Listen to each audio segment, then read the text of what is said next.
여러분, 이런 경험 있으신가요? 아침 7시 부엌에서 설거지 소리가 들립니다. 일부러 크게 내는 것 같은 그릇 부딪히는 소리. 며느리는 이불 속에서 그 소리를 들으며 눈을 뜹니다. 또 시작이구나.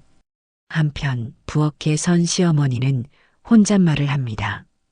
요즘 젊은 사람들은 참 해가 중천인데도 일어나질 않네. 사연 시작하기 전 구독과 좋아요 꼭 부탁드립니다. 영상 제작에 큰 힘이 됩니다. 이게 바로 2025년 대한민국 많은 가정에서 매일 아침 벌어지는 풍경입니다. 통계를 보면 놀랍습니다. 최근 3년 사이 3세대 동거 가구가 20% 이상 증가했습니다. 집값은 천정부지로 치솟고 전세 대출 이자는 감당하기 버거워지면서 많은 젊은 부부들이 선택한 현실적 해결책. 바로 부모님과 함께 사는 것입니다. 처음 이야기를 꺼낼 때는 모두가 긍정적입니다. 엄마, 우리 같이 살면 어때요? 집도 넓고 애기 낳으면 돌봐주실 수도 있고. 그래, 그게 좋지. 요즘 세상에 혼자 사는 것도 무섭고 너희도 돈 모으기 힘들잖아. 서로 웃으며 합의하는 순간 모두가 생각합니다. 우리 가족은 다를 거야. 우리는 서로 이해하고 배려하면서 잘 살 수 있어. 하지만 현실은 어떨까요?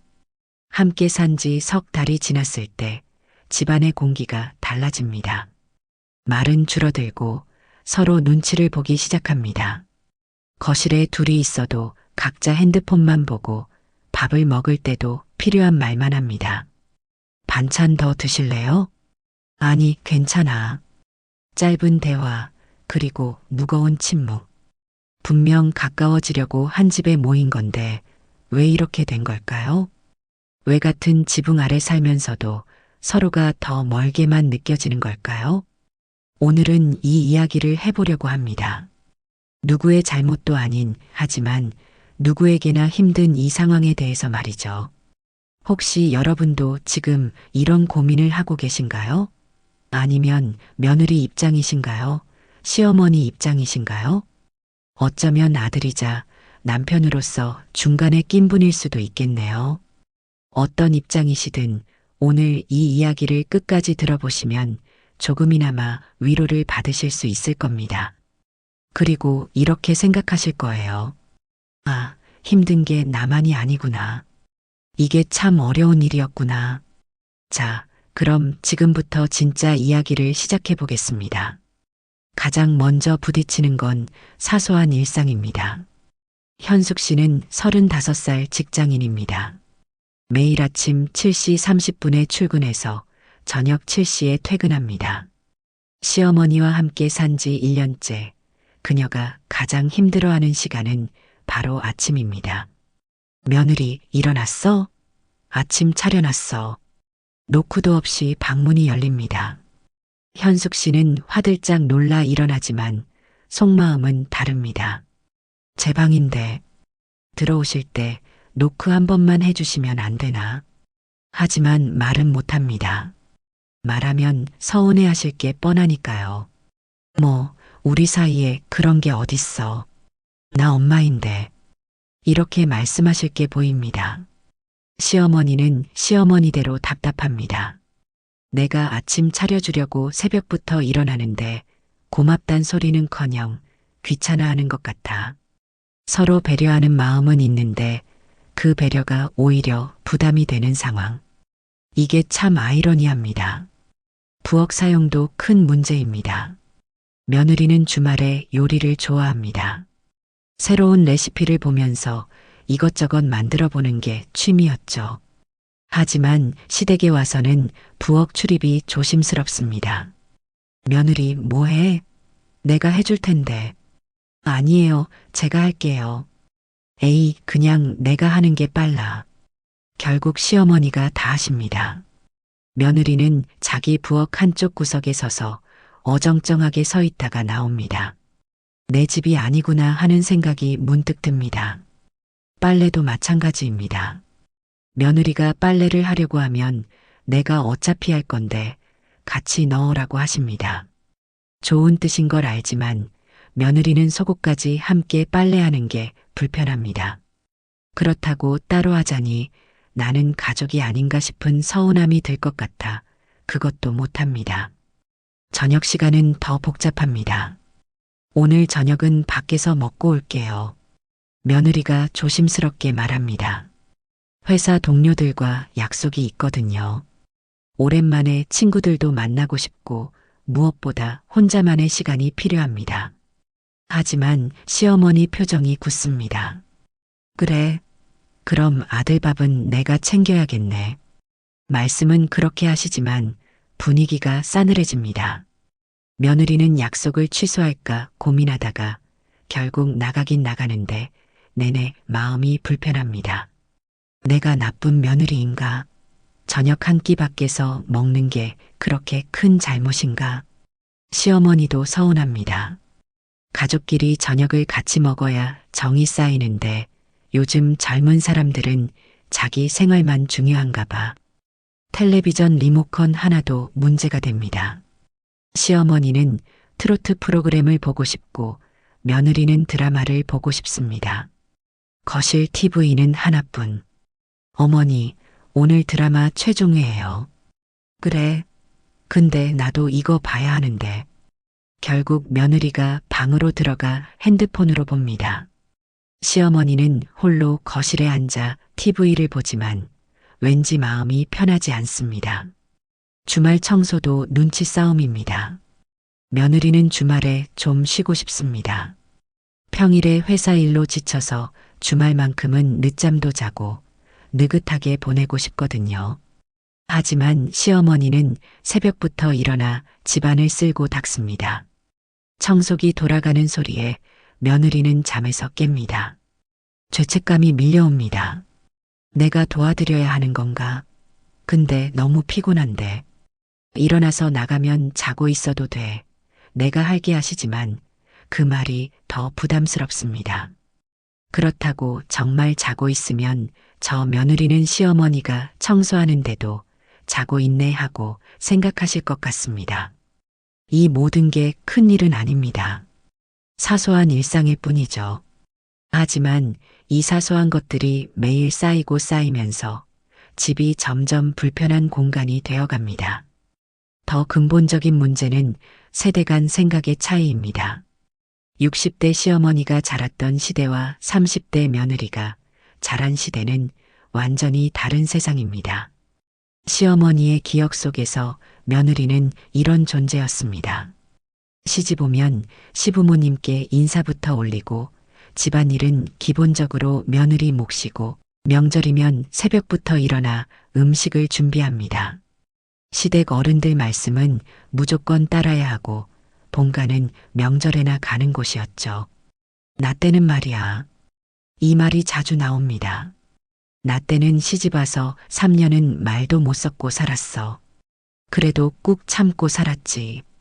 요즘은 며느리들이 참 좋은 세상 아니냐. 시어머니는 진심으로 요즘 며느리들이 행복하다고 생각합니다. 자기 때에 비하면 정말 대우받는 것처럼 보이니까요. 하지만 며느리 입장은 다릅니다. 저는 며느리이기 전에 한 사람이에요. 제 삶도 있고 제 꿈도 있어요. 며느리는 결혼했다고 해서 자기 정체성을 포기하고 싶지 않습니다. 시댁의 며느리 역할도 하겠지만 그게 제 인생의 전부일 수는 없다고 생각합니다.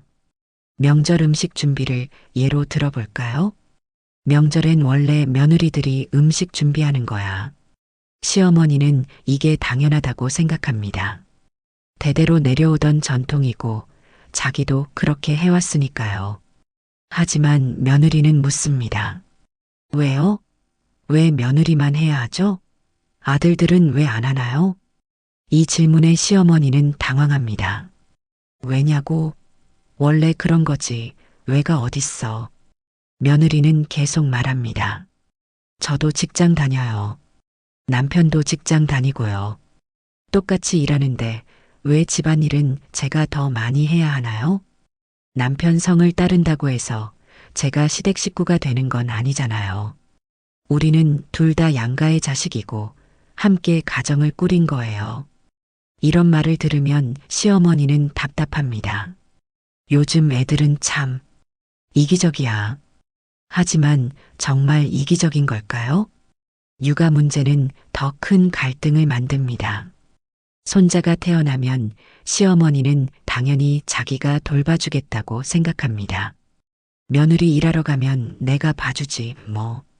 그런데 며느리는 조심스럽게 말합니다. 어머니, 육아는 제가 제 방식대로 하고 싶어요. 방식? 애 키우는 게 무슨 방식이 따로 있어? 나도 애새 키워봤어. 요즘은 달라요. 분유도 정확하게 재서 타야 하고, 자는 시간도 중요하고. 에이, 그렇게 까다롭게 키우면 애가 약해져. 내 경험으로는 말이야. 서로의 경험과 지식이 충돌합니다. 시어머니는 40년 전 육아 상식으로, 며느리는 최신 육아서로 무장하고 있습니다. 돈 문제는 더 민감합니다. 함께 살면서 생활비를 어떻게 나눌지가 애매합니다.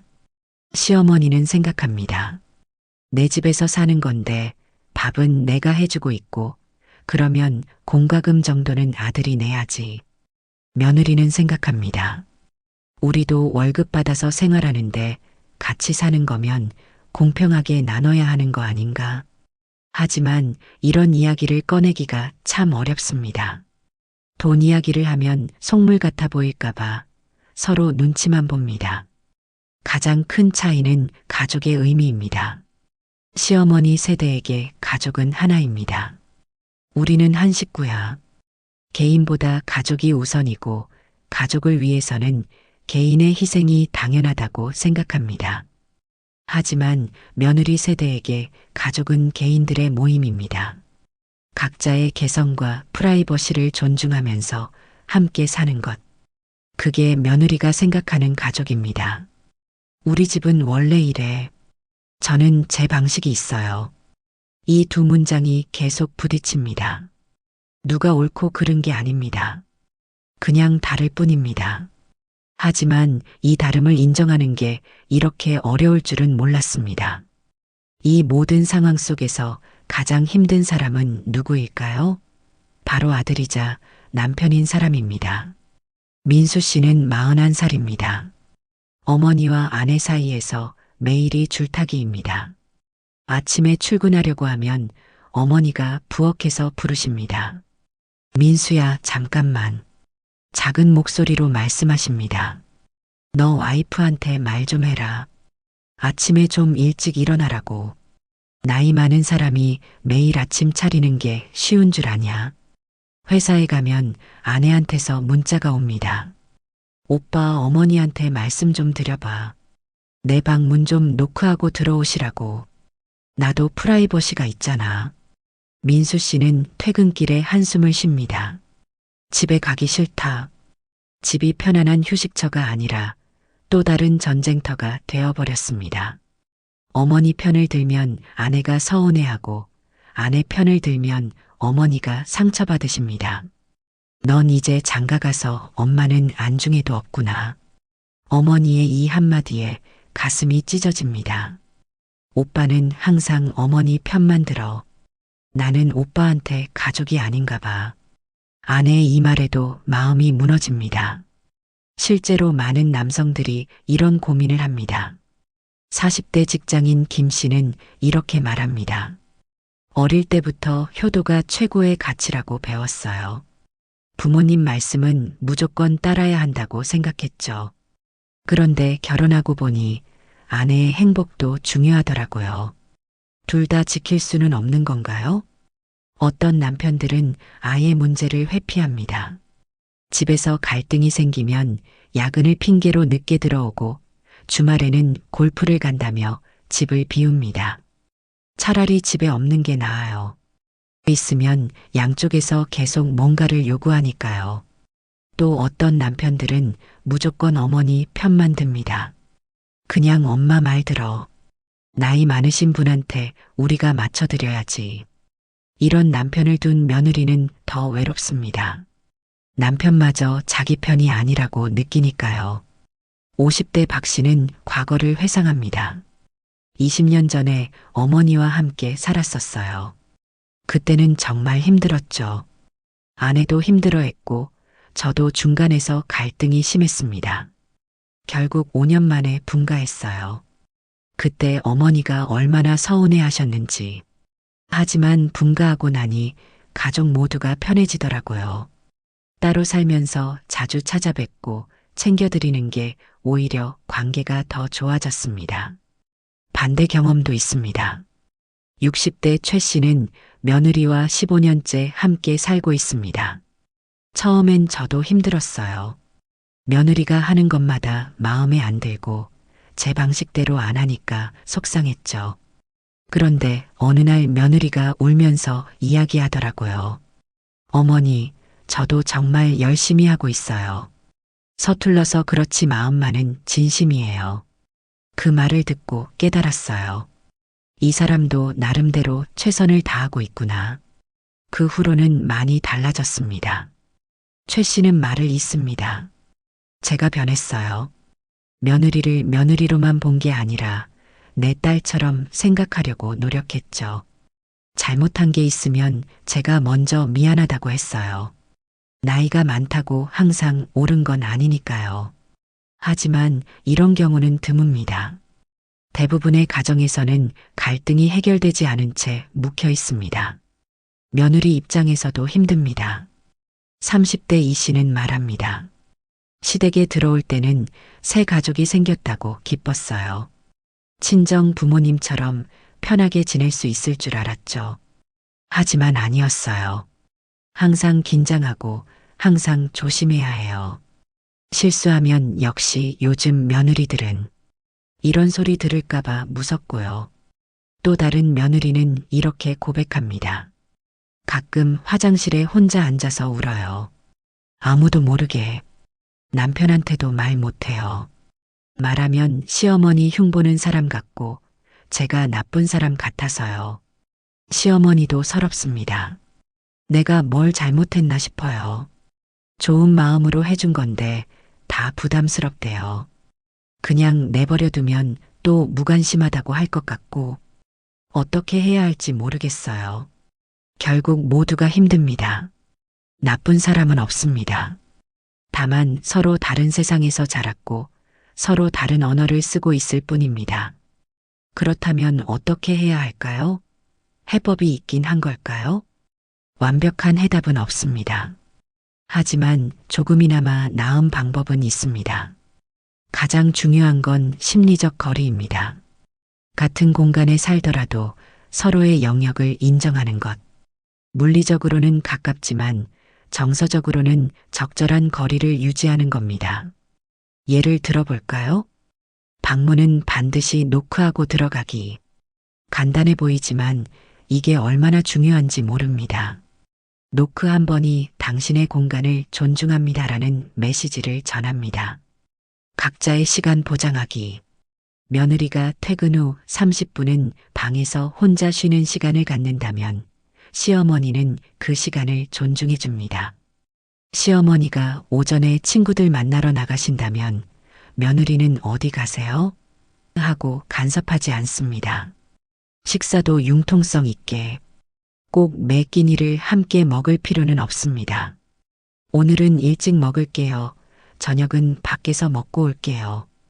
이런 말을 자유롭게 할 수 있는 분위기를 만드는 게 중요합니다. 집안일도 명확하게 역할 분담하기. 애매하게 두면 서로 눈치 보게 됩니다. 차라리 월요일, 수요일은 제가 저녁 준비할게요. 주말 청소는 며느리가 할게요. 이렇게 정해놓으면 오히려 편합니다. 대화의 방법도 중요합니다. 불만을 직접 표현하되 방법을 달리해야 합니다. 어머니는 왜 맨날 그러세요? 라고 하는 대신 어머니, 제가 좀 예민해서 그런데요. 방 들어오실 때 노크 한 번만 해주시면 안 될까요? 혹시 옷 갈아입고 있을 수도 있어서요. 이렇게 말하면 공격이 아니라 부탁이 됩니다. 시어머니도 마찬가지입니다. 요즘 며느리들은 정말 게으르네라고 하는 대신 며느리, 요즘 회사 일이 힘들어 보이네. 그래도 아침은 같이 먹으면 좋을 것 같은데 어떻게 생각해? 이렇게 말하면 비난이 아니라 걱정이 됩니다. 무엇보다 중요한 건 기대치 조절입니다. 시어머니는 며느리가 완벽한 며느리가 되길 기대하지 말아야 합니다. 며느리는 시어머니가 완벽하게 이해해 주시길 바라지 말아야 합니다. 서로 부족한 부분이 있음을 인정하고 그럼에도 불구하고 함께 살아가려고 노력하는 것. 그게 진짜 가족입니다. 가끔은 솔직한 대화도 필요합니다. 차 한 잔 마시며 조용히 이야기 나누는 시간. 어머니, 제가 부족한 게 많죠? 그래도 잘하려고 노력하고 있어요. 며느리, 내가 요즘 애들 생각을 잘 모르는 것 같아. 불편한 거 있으면 말해줘. 이런 대화가 쌓이면 조금씩 서로를 이해하게 됩니다. 때로는 물리적 거리도 필요합니다. 꼭 함께 살아야만 하는 건 아닙니다. 가까운 곳에 따로 살면서 자주 왕래하는 것도 방법입니다. 5분 거리에 살면서 매일 보는 게 한 집에 살면서 얼굴 붉히는 것보다 나을 수 있습니다. 함께 사는 게 효도다라는 생각에서 벗어나야 합니다. 진짜 효도는 어머니를 행복하게 해드리는 겁니다. 함께 살면서 매일 갈등하는 것보다 따로 살면서 편안하게 자주 찾아뵙는 게 어머니에게도 더 행복할 수 있습니다. 무엇보다 완벽하지 않아도 괜찮다는 걸 인정해야 합니다. 가족이라고 해서 항상 사이좋게 지낼 수는 없습니다. 때로는 서로 짜증나고 때로는 싸우기도 합니다. 그게 자연스러운 겁니다. 중요한 건 그 갈등을 어떻게 풀어가느냐입니다. 갈등이 생겼을 때 외면하지 말고 그렇다고 감정적으로 폭발하지도 말고 차근차근 이야기하며 풀어가는 것. 마지막으로 이것만은 기억하세요. 가족은 피로 맺어진 관계가 아니라 매일매일 새롭게 만들어가는 관계입니다. 며느리와 시어머니의 관계도 마찬가지입니다. 결혼했다고 자동으로 가족이 되는 게 아닙니다. 시간을 들여 서로를 알아가고 노력하며 신뢰를 쌓아가는 것. 그렇게 조금씩 가족이 되어가는 겁니다. 그 과정이 쉽지 않습니다. 때로는 너무 힘들어서 포기하고 싶을 때도 있습니다. 하지만 포기하지 마세요. 한 걸음씩 나아가다 보면 어느 순간 서로를 바라보며 미소 짓는 날이 올 겁니다. 그래도 우리 함께 여기까지 왔네. 그날을 위해 오늘도 조금만 더 참아보세요. 조금만 더 노력해보세요. 조금만 더 이해해보세요. 완벽한 가족은 없습니다. 그저 서로 노력하는 가족이 있을 뿐입니다. 여러분은 어떤 선택을 하시겠습니까? 함께 살든 따로 살든 어떤 방법을 택하든 가장 중요한 건 서로를 존중하는 마음입니다. 같은 공간에 있어도 각자의 삶을 인정하고 다른 공간에 있어도 서로를 아끼는 마음. 그게 바로 가족입니다. 오늘 집에 돌아가시면 가족에게 말해보세요. 오늘 하루 어땠어요? 요즘 제가 부족한 부분이 있나요? 우리 조금 더 편하게 지낼 수 있는 방법을 찾아볼까요? 이 작은 대화 하나가 여러분 가족을 조금 더 행복하게 만들 수 있습니다. 오늘 영상이 도움이 되셨다면 구독과 좋아요 부탁드립니다. 댓글로 여러분의 이야기도 들려주세요. 혼자가 아니라는 걸, 함께 고민하고 있다는 걸 느끼실 수 있을 겁니다. 여러분 모두의 가정에 평화와 행복이 가득하기를 바랍니다. 감사합니다.